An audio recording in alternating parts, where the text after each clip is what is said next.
Hello, Kent House. Miss Tildesley here.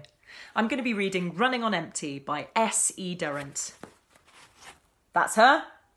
And at the start of her book, she includes a quote from Alice's Adventures in Wonderland by Lewis Carroll. It's no use going back to yesterday because I was a different person then. I wonder why she's included that quote at the start of her story and what it tells us about the message. Chapter 1. Centre of the Universe. The most amazing thing I ever saw was Usain Bolt winning the 100 metres at the London Olympics. I was there with my mum, dad and granddad. And we were high up in the stadium and I was 7 years old and I felt like I was at the centre of the universe. And when he broke the Olympic record, I thought the noise would lift the stadium up off the ground and catapult it right out into space, because nothing about that moment felt ordinary. And one of the most unforgettable things about it, and not the best, was when people ran to the front and pushed forward for autographs. There was Amit from my class. He just popped up on the big screen. He was enormous. His head was the height of the high jump. He was trying to squeeze through the barrier and he was just desperate to touch Usain Bolt or get his autograph on his ticket. And he did. He pushed right to the front. I felt sort of annoyed. I hadn't even known he was there. I tried not to let it bother me, but it did. And it's sort of bugged me ever since. I just had to not look too hard when Amit got right up close to Usain Bolt. And when he got his autograph, I thought I'd be sick. I'm not kidding. I nearly threw up.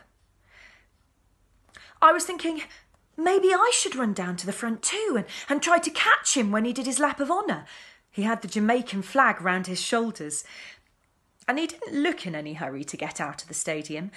But then I thought, no, I might be too late. And it would be so embarrassing if I got caught on TV as the boy who tried to run down and couldn't get through. So I just sat there. And Amit looked right into the camera and he was beaming from ear to ear like he'd just won the golden ticket in Charlie and the Chocolate Factory. I would have done anything for that autograph. And I still would, to tell you the truth, even though I'm 11 years old now.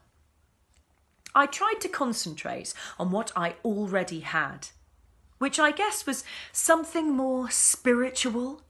I felt like I had a connection with Usain Bolt, and having Amit there sort of spoilt it.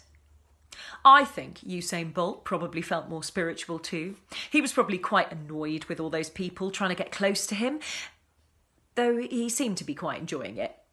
He's good with the crowd.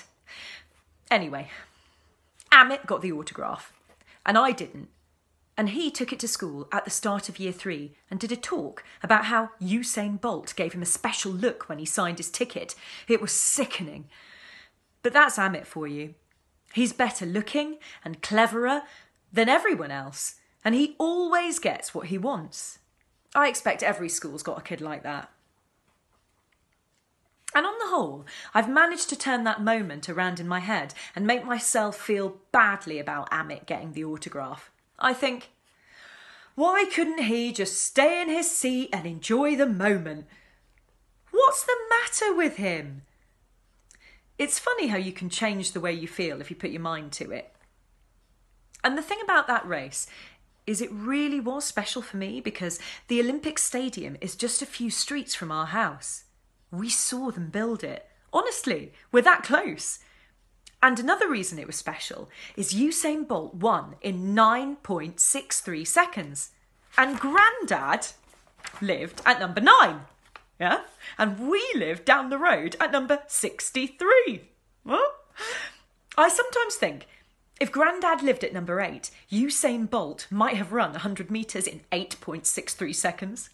And if Grandad had lived at number 7 and Usain Bolt had won the race in 7.63 seconds, the world would have physically exploded because it would have been a miracle. I know that might sound stupid, but it's just a feeling I've got. But usually, when I think of Usain Bolt winning the 100 metres, I think of Mum shouting at the top of her voice, and Dad with his eyes shut and his hands over his ears, and Grandad squeezing my hand and saying, "Can you believe it, AJ?" And me just knowing I would remember that moment for the rest of my life. Stay tuned for Chapter 2.